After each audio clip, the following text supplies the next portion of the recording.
sometimes happy, sometimes sad, sometimes angry. Hi, friends, welcome back. Today I'm back with yet another topic. Let us talk something today on emotions. What do emotions tell us? Yes, we are sometimes happy, sometimes sad, sometimes angry, sometimes fear. But what are these emotions and what do they tell us? We are dealing with some of the other thing, right, on day-to-day basis. So have you questioned ever that what kind of effect or signal do these emotions give us? Stay with me. We'll dig more into it. So first let's talk what emotions really are. Sometimes we say,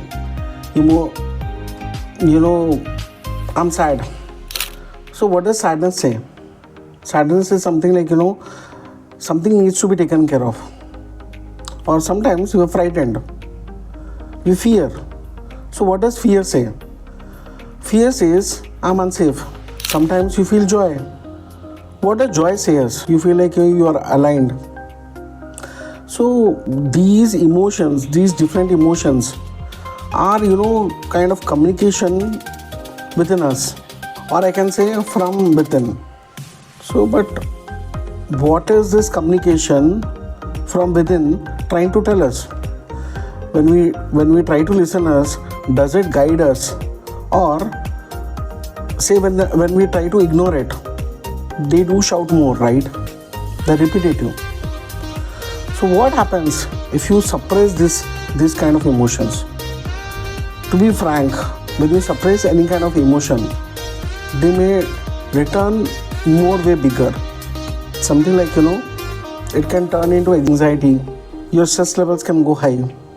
Or you're going to have a physical fatigue. So these are something which we really need to think and deal about. They may even come becoming more stronger. So friends, we need to understand what these emotions do. According to me, emotions are teachers. They're not enemies. For example, pain teaches us humility. Fear teaches us awareness. Loss teaches us depth. Love teaches us openness.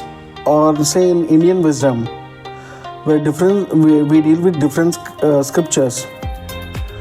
Whatever human emotions are, like fear, confusion, grief, attachment, each and everything, when we acknowledge it first, or when they are acknowledged first, the only thing that arises through acknowledgement is clarity. This is something called as, awareness again. This awareness begins with acceptance, not by denial. So if you are talking of this whole entire thing of awareness, what kind of shift does it bring if we understand emotions? But to do so, we first need to understand the shift. First, we need to stop getting rid of the emotions. We just need to see or observe what these emotions are trying to show us.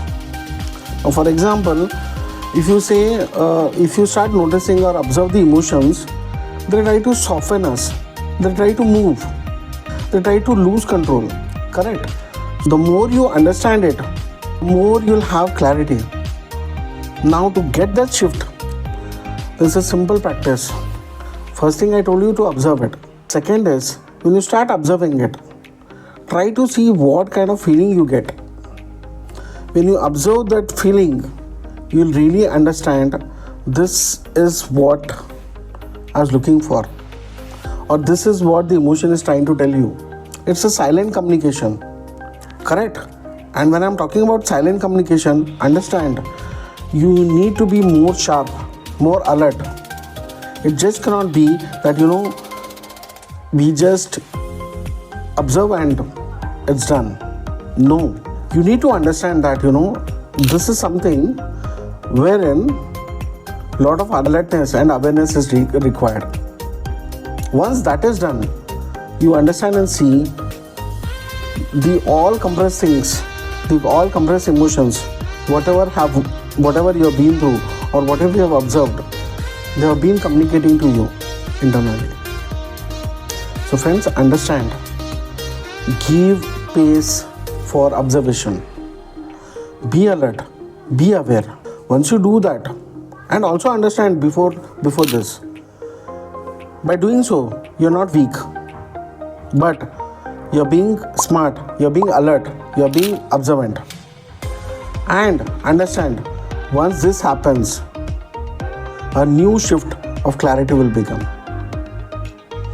This clarity will give you lot of hope in terms of decision making. Hope friends you like this video. That's all for today. Do comment your answers in the comment box. Like and share. Do not forget to subscribe our channel Cosmic Awakening. See you in the next topic, next episode, discussing something new. Thank you.